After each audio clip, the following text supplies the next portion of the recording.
Сайн байцгаана үзэгчдээ, мэдээллийн хөтөлбөр үргэлжилж байна. Тэгэхээр жил бүрийн 4-р сард хөдөлмөрийн аюулгүй байдал эрүүл ахуйн сарын аян болдог байгаа. За энэхүү сарын аяны хүрээнд үйлдвэрлэлийн аюул болон хортой нөхцөлийн талаар хөдөлмөрийн аюулгүй байдал эрүүл мэндийн газраас сургалт семинарыг зохион байгуулж иргэдэд таниулах үйл ажиллагааг хийдэг байгаа. За тэгэхээр мэрэгчлээс шалтгаалсан өвчлөлт дотроо маш олон төрөл, олон янз байдаг юм байна. За өнөөдрийн бидний сонгож авсан гол сэдэв бол мэрэгчлээс шалтгаалсан уушгины өвчлөл юм. Тэгэхээр энэхүү өвчнөр бол уул уурхайн салбарт ажилладаг хүмүүс маш их өртдөг гэсэн мэрэгчлүүдийн судалгаа байдаг. Тэгэхээр энэ өвчний талаар бид нар иргэдэд таниулах, сурталчлах зорилгоор мөн урьдчилан сэргийлэх зорилгоор мэрэгчлэнээс яриа авсан байгаа. Тэгэхээр энэхүү яриаг хүлээн авч үзнэ. Сүүлийн жилүүдэд манай мэрэгжил шалгаалгын өвчний тохиолдол нийт тоонууд бол буурч байгаа хэдий ч сүүлийн 7 жил харахад мэрэгжил шалгаалгын өвчин бол өвчний шинэ тохиолдлууд бол буурах байгаа. Нийт тохиолдлууд буурч байгаа үзүүлэлтийг харахад ер нь бол манай одоо хяналтанд байгаа иргэдийн насжилт өндөр болсонтой холбоотой өндөр насны тэтгэврт гарах хөдөлмөрийн чадвар алдаа хавийг төслөж өндөр насны тэтгэвртэй гарснаар одоо хяналтын тоноос юу яаж байна буурч байна. Нөгөөдөөгөр үндсэн мэрэгжил шалгаалгын өвчний хүндрэлээр ердөө өвчлөлийн хүндрэлээр нас орж байгаа тохиолдлууд бас холбоотой тохиолдлын тоотой холбоотой нийт тохиолдлын тоо буурч байгаа. За уушиг тоосч өвчний хувьд үйлдвэрлэлийн тоостой нөхцөлд удаан хугацаанд ажиллаж тэр нөхцөлийн одоо тоосыг амьсгалсны улмаас уушгинд эргэшгүй өөрчлөлөөр тэнд препарат хатуурал болох ердөөгээр хатуурал болж сорвжж байгаа өөрчлөлтийг уушиг тоосч өвчин гэдэг. Уушиг тоосч өвчний хүндрэл нь амьсгалын дутагдал зүрхний талаар хүндэрнэ.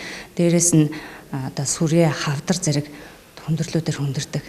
Тэгэхээр одоо манай орны хувьд нийт одоо амьсгалын замын эмгэгийн одоо 20 орчим хувийг нь уушиг тоосч өвчин эзлээд байгаа. Үүн дотроо ямар нөхцөлд ажиллаж байна вэ гэдгээс хамаарат уушиг тоосч өвчний нэршил өөр.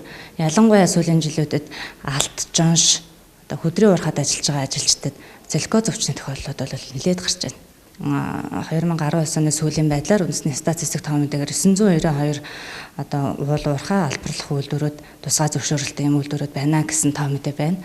Тэрнээс гадна тусгай зөвшөөрөлгүй бичил уул уурхайнууд хуваар албарладаг уурхай бол маш олон байна.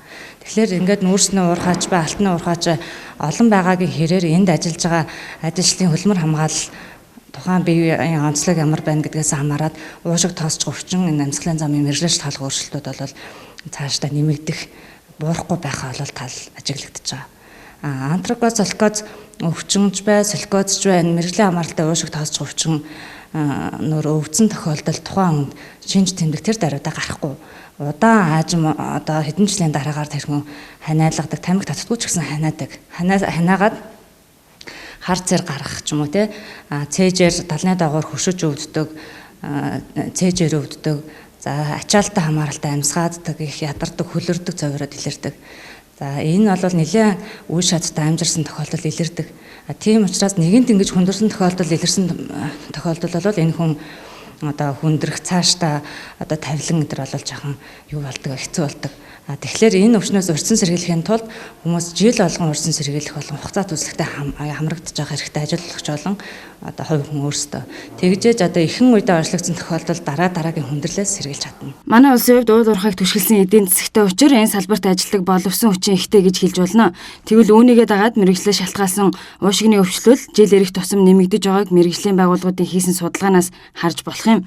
Өнгөрсөн онд мэрэгжлээ шалтгаалсан уушгины өвчлөлөөр 3040 гаруй хүн эмнэлэгт хандсны 2500 эрэгтэй 500 гаруй нэмэгтэй ажилчид байжээ. Энэ тоо бол манай улсад нийт бүртгэгдсэн мэрэгжлээ шалтгаалсан өвчлөлийн 55 орчим хувийг эзэлж байна. Нийслэл Улаанбаатар хотын хувьд хавар намрын үйлрэлт хуурайшилтаас үүдсэн тоосчлт ихтэйж агаар чиглэх, тоос дарах ямар нэгэн шийдэл одоогоор байхгүй. Тэгвэл иргэдийн дунд агаарын хуурайшилт тоосноос шалтгаалсан уушгины өвчлөл байдаг хэсэг талаар тодрууллаа. Нийслэлийн хувьд одоо ард иргэдийн хувьд үүсч байгаа тоос одоо агаартай тоосны найрлагууд өөр байдаг байхгүй. Тухайлх юм бол одоо алтны уурхад ихтэл үүсч байгаа тоос нь эрдзийн тоос, захиурын давхар услаа авсан тооснууд найрлага өөр. За ноосны үйлдвэр ч юм уу те энэ одоо үр тариа боловсруулдаг үйлдвэрт ажиллаж байгаа ажилчдын дунд үүсч байгаа тоос нь өөр. Гэх мэтчлэн нөгөө агаарт эгдэж байгаа тоосны найрлагаасаа хамаарат өөр. иргэдийн хувьд бол харьцангуй тэр агуулмж нь найрлага агуулмж нь өөр байдаг учраас уушиг тоосч өвчнөд өртөх нь бага. Одоо тохиолдол бол бүртгэгдээгүй байна л да. Гэхдээ магадлал бол байна. Ялангуяа манайд одоо зам барилга байгууламж их барьж байгаа тэндээс үүсэн тоос их дэгдэж штэ. Чулуу зүсэх, одоо зам тээврийн ажил хийж байх үед ч юм уу чулуу зүсэж байгаа үед үүсэн тоос бол захиурын давхар хэсэл агуулсан тоос байдаг учраас тэрүүгээр удаан хугацаанд амьсгалаа тэр ойр орчны амьдардаг хүмүүс удаан хугацаар амьсгалах юм бол үүснэ тоос. Антракослока өвчин бол одоо нүүрсний тоосонцороор үүсгдэг уушиг тоосч өвчин гэх хэдий боловч сүүлийн үеийн одоо гадаад орны судалгаануудад гал түлдэг, мод түлдэг те энэ нөгөө галгаатай холбоотой хөө тортогноос бас энэ уушиг их харалж байна. Антракослокоцын байдал үүсэж байна гэсэн судалгаанууд байдаг. Тэгэхээр одоо манай энгийн иргэдэд ч гэсэн ийм нөхцөл байдалд бол уушиг тоосч өвчнөр өвдөх магадлалтай.